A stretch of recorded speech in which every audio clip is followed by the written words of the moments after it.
नमस्कार, आप देखना शुरू कर चुके हैं कैपिटल टीवी बिहार और मैं आपके साथ सरोज सिंह। महागठबंधन की रैली के बाद अब एक सवाल उठ रहा है एनडीए में कि क्या सहयोगी दलों की सीटों का बंटवारा हो जाएगा, आसानी से हो जाएगा या रगड़ा रगड़ी होगा।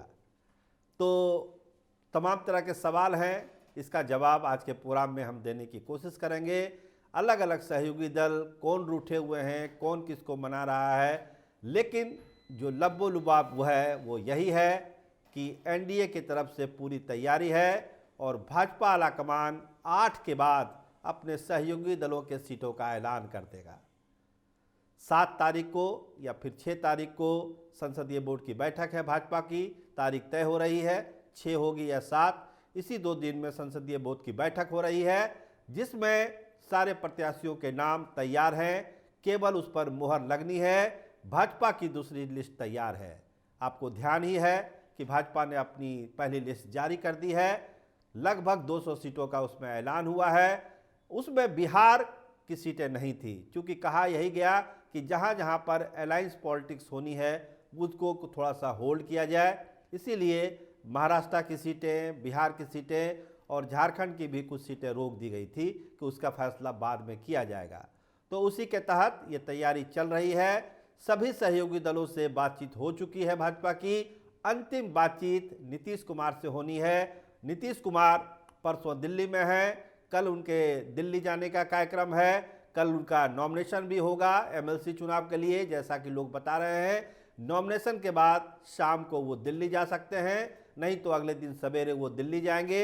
वहाँ एक महत्वपूर्ण बैठक, महत्वपूर्ण कहिए या अंतिम और फाइनल बैठक अमित शाह के साथ उनकी होनी है, जिसमें सीटों पर अंतिम मुहर लग जाएगी और 8 के बाद कभी भी इन सीटों का ऐलान हो सकता है। तो इस तरह से जो इंतजार की घड़ियां जो है अब बहुत ही कम बची है और धड़कने प्रत्याशियों की तेज है, खासकर भाजपा की, जिनके सीटिंग सांसदों की टिकट इस बार कटने वाले हैं। इसके अलावा धड़कन तेज चिराग पासवान की भी है और उपेंद्र कुशवाहा की भी है।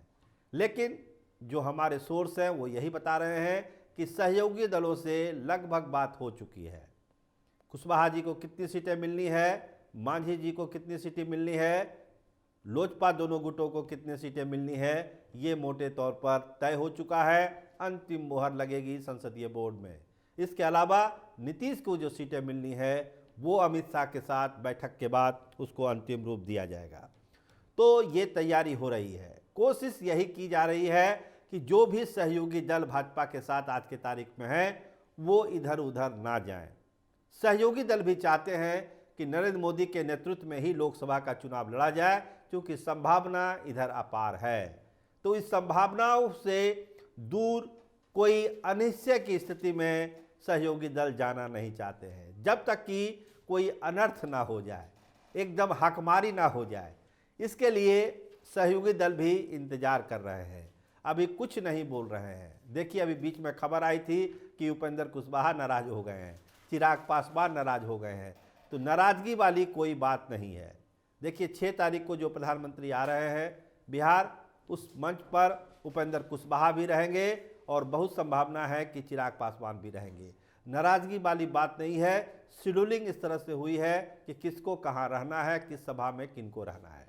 तो 6 तारीख वाली जो सभा हो रही है प्रधानमंत्री की, उसमें उपेंद्र कुशवाहा तो रहे ही रहेंगे और जो प्रदेश अध्यक्ष हैं राजू तिवारी, उनका कहना है कि चिराग के भी उसमें रहने की संभावना है और चिराग रहेंगे भी, जैसा लोग बता रहे हैं।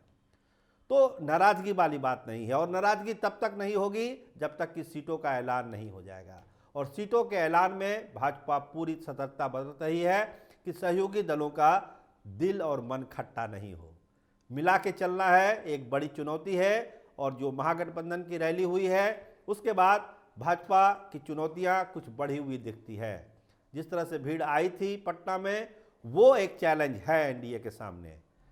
ठीक है, आप लाख कहिए कि उनका जो कोर वोटर है वो उसमें ज़्यादा था, दूसरे वर्ग के लोग अलग थे, लेकिन जो जोश था लोगों में, जो कार्यकर्ताओं में जोश था, आने वाले लोगों में जो जोश था, वो ये बतलाता है कि चुनौती बड़ी है।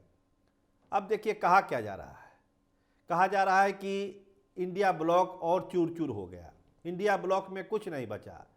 दूसरे दल के लोग नहीं आए, केवल सपा के अखिलेश यादव आए, न शरद पवार आए, न उद्धव ठाकरे आए, न और दूसरे लोग आए। वो लोग कहाँ रह गए? अगर मीटिंग थी, महासभा की, महारैली हुई, इंडिया ब्लॉक के लोग आए, राहुल गांधी आए, खड़गे साहब आए, अखिलेश यादव आए, तो ममता बनर्जी क्यों नहीं आई? शरद पवार क्यों नहीं आए? उद्धव ठाकरे क्यों नहीं आए? तो ठाकरे नहीं आए, इसका मतलब क्या है कि इंडिया ब्लॉक जिसकी बुनियाद ही बिहार में पड़ी थी, उस बुनियाद में और डेंट लग गया, वो और खोखला हो गया। मतलब इंडिया ब्लॉक नाम की कोई चीज़ अब है या नहीं है, ये लोग पूछ रहे हैं। क्योंकि अगर इंडिया ब्लॉक होता तो सारे दल के नेता आते, ऐसा कुछ हुआ नहीं। कुछ लोग कहते हैं कि ये महागठबंधन की रैली थी। अरे भाई, जब महागठबंधन की रैली थी तो उसमें अखिलेश यादव क्या कर रहे थे? वो थोड़ी पार्ट है महागठबंधन के। तो अपनी अपनी बात लोग रख रहे हैं। लेकिन देखिए, रैली अच्छी हुई, लेकिन इंडिया ब्लॉक के फ्यूचर से इसको अच्छा नहीं कहा जा सकता, क्योंकि सारे दलों की उसमें शिरकत नहीं थी, उनके नेता नहीं आए। तो ये तो महागठबंधन की कहानी है। लेकिन जब हम बात कर रहे हैं एनडीए में सीट शेयरिंग की, सहयोगी दलों की, तो उसमें एक चीज़ फाइनल हो चुका है कि 8 के बाद उन सीटों का ऐलान कर दिया जाएगा कि सहयोगी दलों को कौन कौन सी सीटें मिलने वाली है। और जो हमारे सोर्स हैं वो यही बताते हैं कि भाजपा ने अपना होमवर्क पूरा कर लिया है और सहयोगी दलों को क्या देना है वो उनको पता है। देखिए, जीतन राम मांझी का भी एक बयान है कि 2 सीटों की मांग हमने की है।